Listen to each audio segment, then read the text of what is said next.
কর্ণপিশাচিনীর সঙ্গে সেক্সে হয় সিদ্ধি, নয় মৃত্যু। আজ আমরা জানব কর্ণপিশাচিনী সম্পর্কে। কর্ণপিশাচিনী কি, কর্ণপিশাচিনী কতটা ভয়ঙ্কর এবং কর্ণপিশাচিনী কিভাবে আবির্ভূত হয়, সব আমরা এই ভিডিওর মাধ্যমে আপনাদের কাছে উপস্থাপন করব। কিন্তু প্রথমেই বলে নিচ্ছি, এই ভিডিওটি প্রাপ্তবয়স্কদের জন্য এবং এই ভিডিওটির দ্বারা কেউ অনুপ্রাণিত হয়ে এই সব সাধন মার্গে যাবেন না। শাস্ত্রে বলা আছে এটি অতি নিম্নমানের সাধনা। তাহলে আজকের এপিসোডটি শুরু করা যাক। পিশাচতন্ত্রের অন্তর্গত কর্ণপিশাচিনী সাধনায় সিদ্ধ হলে কর্ণপিশাচিনী সব সময় সঙ্গে থাকে এবং কানে কানে জানিয়ে দেয় ভূত ভবিষ্যতের সব তথ্য।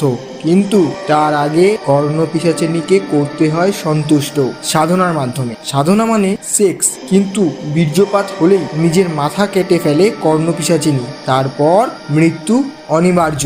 নমস্কার